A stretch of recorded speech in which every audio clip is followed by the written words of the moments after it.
So hello everybody and welcome to Students for Political Engagement series on the 2022 York Region District School Board Student Trustee election.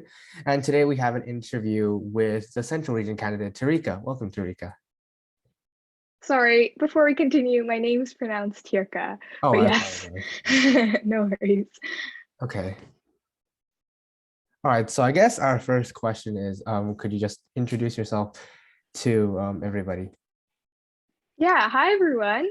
My name is Teerka. I'm currently a grade 10 student at Baby Secondary School and now running to be your future student trustee here.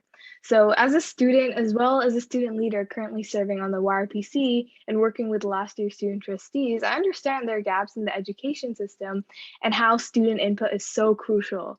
So, that is why I'm running for student trustee this year, and I hope to uplift every 128,000 students in the YRDSB. Thank you. What drove you to run for student trustee? That's a great question. So, a bit about me is I actually immigrated to Canada a few years back and started off in the YRDSB as an English language learner. So, we often think of school as like our second home, right? We spend most of our adolescent years in school, and it honestly shapes who we are. But to me, this was kind of like third home in the YDSB, and it allowed me to identify these gaps that we have in our system, being an immigrant and being an English language learner. And that's what really drove me to get involved in student advocacy. So I started off with my grade 9 student council and then went on to YRPC, which is the student senate elected by the YRDSB students that are supporting and working directly with the student trustees. And being in this role and collecting all this amazing student voice, one of my main roles is organizing these monthly town halls where we connect with YRDSB students. And I realized I didn't want to just stop at collecting these voices because I was hearing such amazing suggestions and such timely concerns. And I wanted to be that propeller and ensure that these students' voices actually get heard, which is why I want to take that extra step and and I'm running for student trustee. Yes. So I think so you previously mentioned that you're a member of the York Region President's Council, and now you're running for student trustees. So what do you feel like are some of the differences between the duty as student trustee and being on the York Region President's Council? Yeah, that's a great question. So the York Region President's Council's top goal is just collecting student voice. That's the baseline. Because as student trustee, it's not advocating for what you think is right, but advocating for what the mass student body thinks is right. And the YRPC's main goal is to connect with as many students. So one main event we have, as I mentioned before, is monthly town halls called General Assemblies. For example, we recently had one, which I led on dress code. And we have another one coming up on mental health. And essentially what we're doing is we want to take this feedback and give it back to the student trustees. Now, the student trustees then go attend these board meetings with the adult trustees who get to make decisions on these policies that will actually affect our education on the daily basis, right? So I want to be student trustee because I get to go that extra mile. Instead of just collecting student voice and submitting it to someone, I want to make sure that these student concerns actually get implemented. So because I mentioned that, let me touch up on one thing that I actually want to do. So through reading past monthly reports, I noticed that student trustees don't include student priorities anywhere in that. When they have an opportunity to present at these board meetings, they often talk about, oh, I attended this conference, oh, I attended that. But instead, I think we should use that time to inform the adult trustees what have been on students' minds this past month. And in order to do that, we need to be getting student voice on the daily basis. Now, I'm sure you probably will ask me how I'm going to represent my constituents later on. So I'm going to hold off on that. But essentially, student trustees go that extra mile and ensure it actually reaches the board. Thank you. I think that's a really good, I think that's a really important issue. Speaking of pressing issues, what are some pressing issues that students are facing today that you would like to address? Great question. So I think one of the most pressing issues that I've heard from students when collecting voice on the YRPC was mental health. Now, mental health and well-being is such a huge determinant of how we perform in school. And as I mentioned before, I'm currently planning the Mental Health General Assembly. So I had the opportunity of talking with the mental health leads on the YRDSB. And they're actually rethinking their entire mental health strategy currently, which is an amazing opportunity for students who've been advocating for these changes that we want to see in the past few years. Like, this is the time. This is the time where we want to collect student voice and make those changes, which is why I've been collecting student voice throughout my campaign on YRPC, and I've come up with a few ideas. So firstly, I'd like to implement a system where all teachers are informed on the mental health supports that the YRDSB have. So you might ask why? Because through talking with the mental health leads, I realized the amount of resources that the YRDSB is actually offering. We have social workers at each school. We have partnerships with community organizations specializing for diverse social identities. And students have constantly been telling me that we need mental health that understands the intersectionality of students. But YRDSB has these community collaborations for exactly that, as well as long-term supports.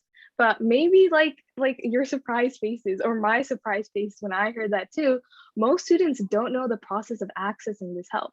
Now, currently, you might have gotten a magnet, and I know that YRDSB is doing work through their monthly newsletter, but it's not being effective. So if we work backwards and look at the issue at hand, most students reach out to their teachers. They reach out to their teachers first, right? But oftentimes I've heard from students that the teachers provide them with irrelevant, personal, and potentially dangerous advice. Instead, if we could educate teachers, which would be a very simple thing to implement, on the services and programs that are actually available at the board, they can correctly connect students with these suggestions. So it's not just that one mental health rep in the entire school who knows what's actually there, who might be on vacation or who might take 2 months to reply to your email. Something else I want to do is, one thing that the mental health lead mentioned is they really want to have a push to reduce stigma around mental health. And I suggest we put an emphasis on building mental health student-led advocacy teams in each school to help reduce the stigma. Because you might have noticed, looking at some of the YRDSB's social media campaigns to support mental health, I think there might be a gap. And really, I think students who are actually in the schools every day, I think we need their help in reducing the stigma, because they can understand as students what we're going through, which is why I know at my school we have a mental health team, but being able to have this at every school, as well as developing a policy to support these mental health teams, including providing them proper funding, ensure this gets started up in every school, I think will really support reducing the stigma. But stigma around mental health is a complicated issue caused by many different social norms that we've been trying to solve for many, many years. So I also want to provide a solution that works around it, which is why I want to introduce a mandatory relief form, which is the form students can submit once a semester to get an extension on any missed work, no questions asked. Why? Well, this alleviates the needs for students to explain their personal struggles to their teachers, which can further exacerbate their own situation. As well, with the current stigma, oftentimes teachers might not understand, right? Oftentimes teachers might expect the most dramatic thing to happen in order to give you an extension, and don't understand how mental health, the daily struggles, can be really harmful. So by having this form, we can combat the entire stigma aspect by making it mandatory and making it like no questions asked. And this has actually been implemented in many Canadian universities. And by talking with some university students and hearing how this really helped their mental health, and it's like the best thing ever, I realized as high school students, we go through a lot of stress, especially in our senior grades. And I think it's really important that we have this established in our high schools as well. Yes, I think that was a really thought out answer. So I think you've already touched on this a bit, but so what are some aspects of your platform, and how will you work to push your platform forward at the board table? Amazing question. So I already talked about mental health, so maybe I'll touch upon some other parts of my platform, which include equity and inclusivity. So I mentioned my own experience with this and why I'm personally so driven to ensuring that at YRDSB we have inclusive environments. And something really important that I want to preface before I start talking about anything is that in order to champion equity and inclusivity, student input is so important, because I understood that having this perspective as an English language learner and as an immigrant, opened up the amount of gaps I see in the system, right? So as not me or anyone on the YRDSB table can truly understand all the gaps in the system, because we're limited by our own experiences, our own hardships, and our own identities, which is why we really need to get student voice. We need to hear from them what gaps they're facing based on their own identities in order to actually champion equity and inclusivity. So like having that open forum is my top priority. But what I have been hearing on the YRPC is firstly, oftentimes non-extreme forms of exclusion, including like microaggression, uninclusive language, implied messages from teachers, etc., often pushed under the rug. But these accumulate this sense of othering in students. And what I want to introduce is mandatory workshops for teachers to understand these often over-stigmatized and misunderstood topics, including gender identity, sexuality, religions, microaggressions, etc. And this will allow teachers to make those necessary interventions within their student and their classrooms and their schools, but also ensure they themselves, having this true understanding of these topics, don't have practices that are uninclusive. Something else I've been hearing is the amount of misgendering that happens, the incorrect use of gender pronouns by their teachers and their classmates. And to support with this, I want to push for preferred pronouns be included in all email signatures, Google Meets, and attendance lists. Again, this is mandatory. Students can choose to do this. This would provide a friendly reminder for classmates and teachers to actually use their preferred pronouns. Now, as I mentioned before, equity and inclusivity is really based on student input, and the board is huge on this as well. If you take a look at the director's action plan, one main thing about ethical leadership with teachers and student leaders is we need to get criticism from students. And I like to do this myself, but if we think about teachers, the ones who are in your classrooms, the ones you spend the most time with, it's really uncomfortable to give your teacher criticism, right? Like there's that huge power imbalance. Even if we notice our teacher doing something that might not be the most inclusive, most students don't want to call it out in case that will come and bite them in the back in the future, which is why I'd like to have an anonymous platform that teachers, like all teachers, need to take the responsibility to include. For example, a Google form that they have at the start of the school year, which will be redirected to their email anytime a student completes it, where they can get feedback from their students. Like this has never happened before. Feedback from their students telling your teacher. So that is why I think by having this, students can actually tell their teacher, oh, something you said the other day was not very friendly. And oftentimes it's quite surprising because I would be in a classroom and the teacher would be saying, oh my God, equity and inclusivity, guys, tell me anything. But then we'll continue to say these things, showing that oftentimes they have the intention, but they might be doing things and not be conscious of that. So by having this form, we can ensure that they do nip these uninclusive practices in the bud. Thank you, Teerka. I know a friend, I think I really, I know a friend, I know like, I know that YRDSB has been historically bad at like keeping up with misgendering and everything, because I know a friend who's he's actively trying to, there's basically a Chrome add-on that lets you change your name, view your name differently on Classic, so you don't like get gender dysphoria when you see your dead name every time, and it's blocked by the YRDSB.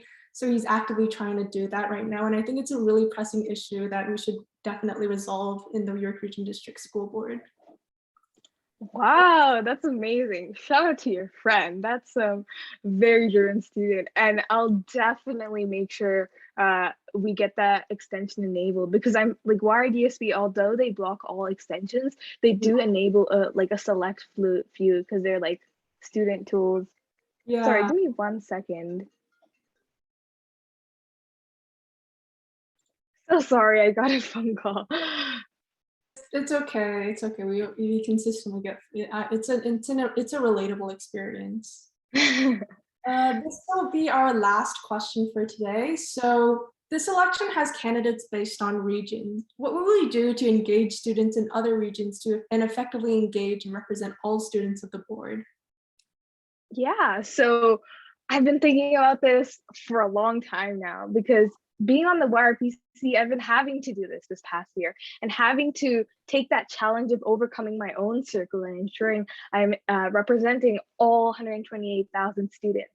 And what I've noticed helped is just the baseline thing is using social media, being widely accessible, which I have been doing and getting a lot of student input from. But again, there's that social media bubble, which is why I want to go one step further with the monthly General Assemblies. So one thing that I'm doing on YRPC that I'm pretty proud of is we actually introduced a pilot system in 8 schools where the principal appoint a group of diverse students that they select from equity teams, different student advocacy groups to come to our monthly General Assemblies, which is again is this monthly town hall that the YRPC hosts.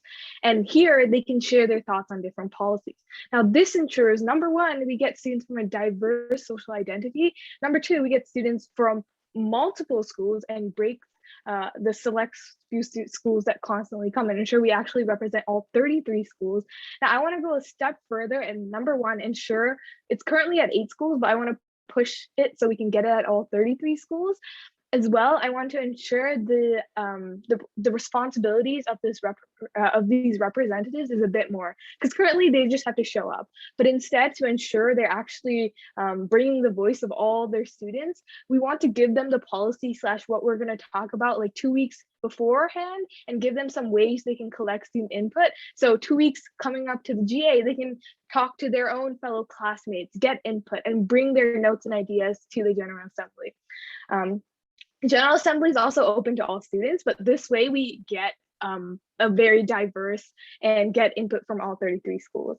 One other thing I want to do is, because these GAs are usually like 2 hours long, people are busy, not everyone can come, right? So I also want to provide another way where students can share their input anytime, which is the anonymous input forum. So similar to maybe, you know, the report it button, it's widely accessible, you can submit it anytime.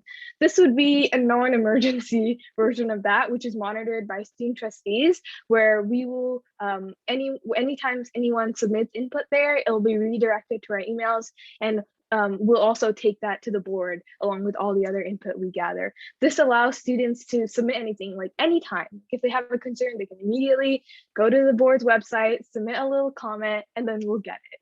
And yes, they can choose to be anonymous as well, which is a huge plus, because currently like social media GAs also have that personal aspect, but sometimes you want to be anonymous. So this is a great way for that.